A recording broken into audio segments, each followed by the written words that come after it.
नमस्ते.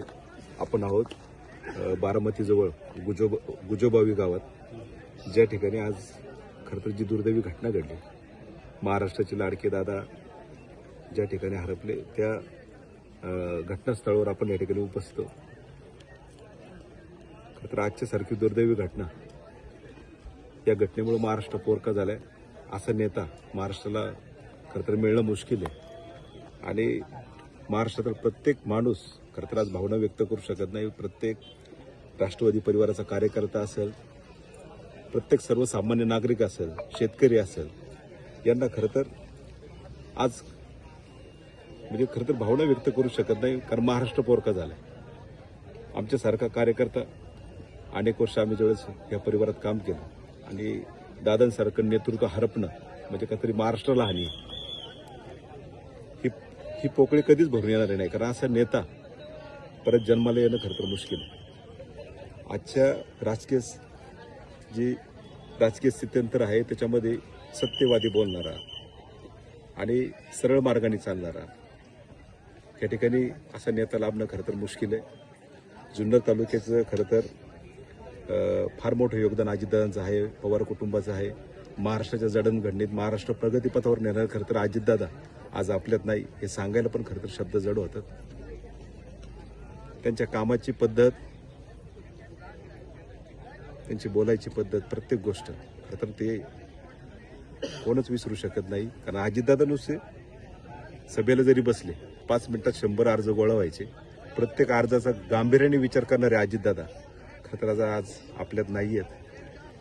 आणि ज्या घटनास्थळी आपण आलोय तिथं आमचा एक सहकारी, आपल्या जुन्नर तालुक्यातील आमचा नारायणगावचा पप्पू कांबळे, ज्यावेळेस सकाळी विमानाचा स्फोट झाला त्यावेळेस आमचा पप्पू आणि त्याचे 2 मित्र या ठिकाणी पळत आले, धावत पळत आले. आणि पळत आल्यानंतर त्यांना तोपर्यंत माहीत नव्हतं की ह्या विमान अपघातात खरं तर अजितदादा आहे. इथे आल्यानंतर काही ग्रामस्थ होते, काही महिला होत्या, यांनी शर्थीचे प्रयत्न केले, परंतु समोर त्या ठिकाणी ज्यावेळेस बारामतीचे नगराध्यक्ष आले, त्यांनी सांगितलं की अजितदादा आहेत. खरं तर त्यांच्या पायाखालची जमीन हारधरली. पुढं काय म्हणजे या सगळ्या घटनेमुळं खरं तर मन व्यथित झाले, भावना व्यक्त करू शकत नाही. सकाळी बेनके परिवार ज्यावेळेस वल्लभ शेठ गेल्यानंतर खरं तर आज फार मोठं दुःख त्या ठिकाणी अतुल शेठ आणि सगळ्या परिवाराला आम्हाला त्या ठिकाणी दिसलं. सगळ्याच नेते मंडळीमध्ये, सगळ्याच प्रत्येक माणसामध्ये, महाराष्ट्रातील प्रत्येक नागरिक तो कोणत्या पक्षाचा, याच्यापेक्षा सर्वसामान्य नागरिकाला बसणारा हा जो धक्का. आणि आजपर्यंत खरं तर अजितदादांनी जे धक्के दिले सकाळी, त्यातला आजचा धक्का फार मोठा होता. आजही आम्हाला असं वाटते की अजितदादा कुठून तरी येतील आणि म्हणतील मला वर न्यायला अजून जन्माला यायचंय बेट्या. असं वाटतं की अजितदादांचं वाक्य असं येऊ शकतं.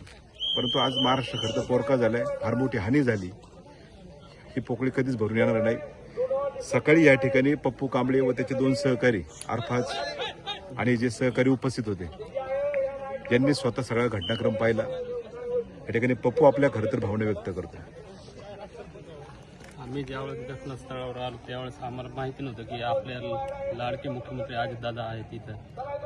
आम्ही समोर गेलो त्यावेळेस गोड्या अक्षरशः समोर होते आमचं, पण आम्हाला काही करता येत नव्हतं. त्यावेळेस ज्यावेळेस आम्हाला कळालं की दादा आहेत, त्यावेळेस तर अजूनही आम्हाला शॉक बसला की हे दादा आपल्यासमोर अशा अवस्थेत पडलेले, पण आम्ही काही करू शकलो नाही त्यावेळेस.